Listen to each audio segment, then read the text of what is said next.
Hello Monalisa dream କିଚେନ୍କୁ ସମସ୍ତଙ୍କୁ ସ୍ୱାଗତ। ଆସନ୍ତୁ ଆଜି ଗୋଟେ ବନେଇବା ରେସିପି। ଆପଣମାନେ ଜାଣିଥିବେ ଏଇଟା ଆମର ଓଡ଼ିଶାର ଦେଶୀ ରେସିପି ଗୋଟେ ଆପଣ କହିପାରିବେ। ଆକୁ ଆମେ ମାଟି ଆଳୁ, ସାରୁ, ଟମାଟୋ ଆଉ ବାଇଗଣକୁ ନେଇ ବନେଇବା। ତା'ର ମେନ୍ ହିରୋ ହେଲା ଏଥିରେ ଚୁନା ମାଛ। ଫ୍ରେଶ୍ ଚୁନା ମାଛ ଆପଣଙ୍କୁ ଯଦି ମିଳିବ ନଦୀ ଚୁନା ମାଛ ତ ବହୁତ ଭଲ।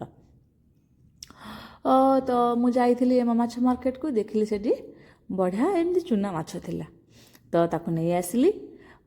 ଏବେ କ'ଣ କରିବେ ନା, ମୁଁ ଚୁନା ମାଛକୁ ବଛା ବଛି କରିଦେଲି। ଟିକେ ମୁଁ କାଟି ଏମିତି ଛଡ଼େଇ ନଥିଲି, ତ ଲୁଣ ଦେଇକି ଟିକେ ଚୁନା ମାଛକୁ ଚକଡ଼ି ଦେଲି। ତ କେମିତି ଇଜି ପ୍ରୋସେସ୍, କେମିତି ଶୀଘ୍ର ଶୀଘ୍ର କାମ ହେଇଯିବ ଏଇଟା ହିଁ ଆଉ। ତ ଧୁଆଧୁଇ କରିଦେଇକି ତାପରେ ମୁଁ ତାକୁ ଲୁଣ ହଳଦୀ ଟିକେ ଗୋଳେଇ ଦେଲି। ଲୁଣ ହଳଦୀ ଗୋଳେଇକି କିଛି ସମୟ ରଖିଦେଲି। ଭିତରେ କ'ଣ କଲି ନା, ମୁଁ ମାଟି ଆଳୁ ସାରୁ କାଟି ଦେଇକି ଟିକେ ହଳଦୀ ଗୋଳେଇ ଦେଲି। ହଳଦୀ ଗୋଳେଇଲେ କ'ଣ କି ଆପଣଙ୍କର ଆଳୁଟା ଟିକେ କଲର୍ ଖରାପ ହୋଇଯାଏନି, କଳା କଳା ଦେଖାଯାଏ, ସେମିତି ଦେଖାହେବନି। ତାପରେ ତାକୁ ମୁଁ ଧୋଇ ଧାଇକି ରଖିଦେବା। ଭିତରେ କଡ଼େଇ ବସେଇକି ମୁଁ ତେଲ ଦେଇ ଦେଇଥିଲି। ତ ମୁଁ କ'ଣ କରେ ନା, ଯେତେବେଳେ ଚୁନା ମାଛ ସ୍ପେସିଆଲି ଭାଜେ, ମୁଁ ହାଇ ଫ୍ଲେମ୍ କରିଦିଏ, ତେଲଟାକୁ ବହୁତ ହିଟ୍ କରିଦିଏ। ତାପରେ କ'ଣ କରିବେ ନା, ଆପଣ ମାଛଟା ପକାଇଦେବେ ନା, ତାପରେ ଫ୍ଲେମ୍ ଟିକେ ସ୍ଲୋ କରିଦେବେ 1 ମିନିଟ୍ ପରେ। ଏମିତି ଗଲେ କ'ଣ କୁହନ୍ତିନି, ମାଛ ଲାଗିଯାଉଛି ତଳେ। ତ ଏଇ ପ୍ରୋସେସ୍ରେ କ'ଣ ମାଛ ଆଉ ଚୁନା ମାଛ ଲାଗିବନି ତଳେ। ତ ତାପରେ ଆଉ ଗୋଟେ କଡ଼େଇ ନେଇକି ମୁଁ କ'ଣ କଲି ନା, ସୋରିଷ ତେଲ ଦେଇ ଟିକେ ଶୁଖିଲା ଲଙ୍କା ଫୁଟେଇଦେଲି। ଫୁଟଣ ତ ମଷ୍ଟ, ଫୁଟଣ ବିନା ଏଇ ତରକାରୀର ବାସ୍ନା ରହିବନି। ପିଆଜ ପକାଇଦେଲି। ତାପରେ ସେଥିରେ ମାଟି ଆଳୁ ସାରୁ ପକାଇକି ଟିକେ ଭାଜିଲି। ତ କାରଣ ମାଟି ଆଳୁ ଆଉ ସାରୁ ଦୁଇଟାଙ୍କ ତ ଲାଳୁଆ ଅଂଶ ଥାଏ ନା, ତ ସେଥିପାଇଁ ସେ ଲାଳ ଅଂଶ ଯିବା ପାଇଁ ତାକୁ ଟିକେ କିଛି ସମୟ ଭାଜିବାକୁ ପଡ଼ିବ। ତାପରେ ଆମେ ମସଲା ବନେଇଦେବା। ସୋରିଷ, ଜିରା, ରସୁଣ, ଶୁଖିଲା ଲଙ୍କା ଆଉ କଞ୍ଚା ଲଙ୍କା। ତ ଏଇଟା ଯେହେତୁ ମୁଁ ଟିକେ ଗ୍ରେଭି, ଟିକେ ବହଳିଆ ଗ୍ରେଭି କରିବି, ତ ସେଥିପାଇଁ ଟିକେ ମୁଁ ରସୁଣ ଏଥିରେ ଅଧିକ ନେଇଥିଲି। ଆପଣ ଯଦି ପତଳା ଗ୍ରେଭି କରିବେ ତାହେଲେ ରସୁଣ କମେଇ ଦେଇକି ସୋରିଷ ଟିକେ ଆପଣ ଅଧିକ ନେବେ। ତ ଯେହେତୁ ଏଇଟା ସୋରିଷ ମସଲା, ଆମକୁ ଆକୁ ଅଧିକ ସମୟ କଷିବାର ଆବଶ୍ୟକତା ନାହିଁ। ତ ମୁଁ ଯେଉଁଥିରେ ମସଲା ରଖିଥିଲି ତାକୁ ଟିକେ ଧୋଇ ଧାଇକି ସେ ମସଲାର ପାଣି ବି ସାଙ୍ଗେ ସାଙ୍ଗେ ଦେଇଦେଲି। ତ ପରେ ଆମେ ଆକୁ କିଛି ସମୟ ଏମିତି ବସିବାକୁ ଦେବା। ତରକାରୀ ଟିକେ ଫୁଟିବ ହେଲା।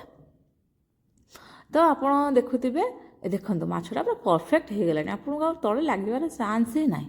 ତ ତରକାରୀ ଯେତେବେଳେ ଫୁଟୁଥିବ, ଅଧାଣିଆ ହେଇଯିବ ଯେତେବେଳେ ଆପଣଙ୍କର ମାଟି ଆଳୁ ସାରୁ, ସେତେବେଳେ ଟମାଟୋକୁ ଏମିତି ବଡ଼ ବଡ଼ ଖଣ୍ଡ ଦେଇଦେବା। ଆଗେ କାଳେ ସବୁ କ'ଣ କି, ଗାଁରେ ଯେଉଁ ଟମାଟୋ, ଫ୍ରେଶ୍ ଟମାଟୋ ସବୁ ଚାଷ କରାଯାଏ ନା, ବାଡ଼ିରେ ହେଇଥାଏ, ସାଙ୍ଗେ ସାଙ୍ଗେ ତୋଳିକି ଆଣିବେ, ଏମିତି ଖଣ୍ଡ ଖଣ୍ଡ କରି ପକାଇ ଦିଅନ୍ତି। ତା'ର ବାସ୍ନା ହିଁ ନିଆରା। ତ ଏଇଟା କ'ଣ କି, ଏମିତି ଆପଣ ଟମାଟୋଟା ମିଶିବାକୁ ଦେବେନି, ମିଶିଗଲେ ତରକାରୀର ଟେଷ୍ଟ ଅଲଗା ହେଇଯିବ। ଏମିତି ଖଣ୍ଡ ଖଣ୍ଡ ଟମାଟୋ ଥିବ, କିନ୍ତୁ ତା ଫ୍ଲେଭରଟା ତରକାରୀରେ ମିଶି ଯାଇଥିବ। ତ ସେଇଟା ମୁଁ ଯେତେବେଳେ କରୁଥିଲି, ମୋର ଗୋଟେ ସାଧା କଡ଼େଇ ଥିଲା, ତ ଏଇଟା ମୋର ନନଭେଜ୍ କଡ଼େଇ। ତ ଏଇଥିରେ କ'ଣ କରିବି ନା, ଏଇସବୁକୁ ମୁଁ ଟ୍ରାନ୍ସଫର୍ କରିଦେବି ମୋ ଆମିଷ କଡ଼େଇକି। ଏତେ କଡ଼େଇ କିଏ ଆମିଷ କରିବ? ଆପଣ ତ ଜାଣିଛନ୍ତି ଓଡ଼ିଆ ଘରରେ ଆମର ସବୁ ଏଇ ସିଷ୍ଟମ୍। ତ ରାତିରେ ମୁଁ ବଢ଼ି ପକାଇବି। ବଢ଼ି ତ ମଷ୍ଟ, ବଢ଼ିଟା ପକାଇଲେ କ'ଣ କି, ଆର ତରକାରୀର ଯେଉଁ ବାସ୍ନାଟା ବହୁତ ବଢ଼ିଯିବ। ଏଇଟା ହେଲା ବଢ଼ି, କଖାରୁ ଆଉ ବିରିର ବଢ଼ିଟା। ତାପରେ ତରକାରୀ ଆପଣଙ୍କୁ ଯେତିକି ପାଣି ଦରକାର ଦେଇଦେବେ। ଅଲରେଡ଼ି ତ ଆମର ମାଟି ଆଳୁ ସାରୁ ଅଧା ସିଝି ଯାଇଥିଲା, ଟମାଟୋ ବି ଅଧା ସିଝି ଯାଇଛି। ବାସ୍ ଖାଲି ଆମେ ଆକୁ ଗୋଟେ ଫୁଟାକୁ ବନେଇବା। ଆପଣ ଏଠି ଲୁଣ ଚେକ୍ କରିନେବେ କେତେ ଦରକାର, ଲୁଣ ଦେଇଦେବେ। ଠିକ୍ ଅଛି। ତାପରେ କ'ଣ କରିବେ ନା, ଆପଣ ଦେଖନ୍ତୁ ପୁରା ସିଝିଗଲାଣି ମାଟିରେ, ଜଷ୍ଟ ଆଉ 1 ମିନିଟ୍ରେ ପରଫେକ୍ଟ ହେଇଯିବ। ତ ବାଇଗଣ ପକାଇବା। ବାଇଗଣକୁ ଯଦି ଆପଣ ଚାହୁଁଛନ୍ତି ଭାଜିକି ପକାଇବେ, ପକାଇ ପାରିବେ। ମୁଁ କିନ୍ତୁ ଏଠି ବାଇଗଣକୁ ସେମିତି ହିଁ ପକାଉଛି। ତ ବାଇଗଣକୁ ଦେଇଦେବା। ଆଗେ ଚୁନା ମାଛ ପକାଇଦେବା ତରକାରୀରେ, ତାପରେ ଆମେ ବାଇଗଣକୁ ଦେଇଦେବା। ଆପଣମାନେ ତ ଜାଣିଛନ୍ତି, ବାଇଗଣ ଅଳ୍ପ ସମୟରେ ହିଁ ହେଇଯାଏ, 2 ମିନିଟ୍ ହିଁ ଲାଗିବ। ତ ତରକାରୀଟା ଟିକେ ଗୋଳାଗୋଳି କରିକି ତାପରେ ଆମେ ତାକୁ କ'ଣ କରିବା ନା, ଘୋଡ଼େଇ ଦେବା ହେଲା। ଘୋଡ଼େଇ ଦେଲା ପରେ ଅଳ୍ପ ସମୟ ଲାଗିବ, ତରକାରୀ ଆମର ହେଇଯିବ। ଶୀତଦିନ ସକାଳକୁ ଏମିତି ଯେଉଁ ଗରମ ଗରମ ସୋରିଷ ମସଲା ଦିଆ ତରକାରୀ, ସେଥିରେ ପୁଣି ଚୁନା ମାଛ ଅଛି, ବାଃ।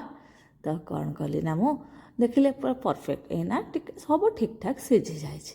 ତ ମୋତେ କୁହନ୍ତୁ, ଗୋଟିଏ ଜିନିଷ ବିନା ତରକାରୀଟା ଏଇନା ଇନକମ୍ପ୍ଲିଟ୍ ହେବ। କ'ଣ କହିଲେ? ଏଇଟା ହେଲା ଧଣିଆ ପତ୍ର। ଏଇଟା ଆମ ବାଡ଼ିରେ ଧଣିଆ ପତ୍ର ମୁଁ ଲଗେଇଛି, ତ ସେଇଠୁ ଯାଇ ଧଣିଆ ପତ୍ର ଆଣିଲି। ତାକୁ ତରକାରୀରେ ଧୋଇ ଧାଇକି କାଟି କୁଟାକି ପକାଇଦେବା। ଆପଣଙ୍କ ପାଖରେ ଯେଉଁ ଧଣିଆ ପତ୍ର ଥିବ ପକାଇବେ, କିନ୍ତୁ ଘରେ ଯେଉଁଟା ବାଡ଼ିରେ ଲଗେଇଥିବେ ନା, ତା ବାସ୍ନା ତ ଅଲଗା ପ୍ରକାର। ତ ଏବେ କ'ଣ କରିବା ନା, ଚିନ୍ତା ଖାଇବାର। ତ ତରକାରୀ ଆସନ୍ତୁ ବଢ଼ାବଢ଼ି କରିଦେବା ଆଉ। ତରକାରୀ ମୁଁ ବାଢ଼ି ଦେଲି, ଦେଖିଲେ ତରକାରୀଟା ସୁନ୍ଦର ଦେଖାଯାଉଛି ନା? ହଁ, ଏପର୍ଯ୍ୟନ୍ତ ଆପଣ ଯଦି ମୋ ଭିଡ଼ିଓଟାକୁ ଦେଖିଛନ୍ତି ତାହେଲେ ଆପଣ ନିଶ୍ଚୟ ମୋ ପ୍ରୋସେସ୍କୁ ଭଲ ପାଉଛନ୍ତି। ତ ମୁଁ ଯେହେତୁ ନୂଆ ମୋ ୟୁଟ୍ୟୁବରେ, ଆପଣ ମୋତେ ଲାଇକ୍, ସେୟାର ଆଉ ସବସ୍କ୍ରାଇବ୍ ବି କରିବେ ହେଲା। ସେଥିପାଇଁ ଆପଣଙ୍କୁ ଧନ୍ୟବାଦ। ଆପଣ ଏମିତି ବନାନ୍ତୁ, ଦେଖିବେ ଗରମ ଗରମ ଉଷୁନା ଭାତକୁ ଏଇ ତରକାରୀ ଖାଇଲା ପରେ ଆପଣ ଜାଣିବେ ଆର ଟେଷ୍ଟ କେମିତି। କିନ୍ତୁ ଆମର ଓଡ଼ିଶାର ଗାଁ ଗହଳିରେ ରହୁଥିବା ସବୁ ଲୋକ ଆର ଜାଣିଛନ୍ତି, ଖାଇଛନ୍ତି ମଧ୍ୟ, ଆର ଟେଷ୍ଟ ବି ଜାଣିଛନ୍ତି।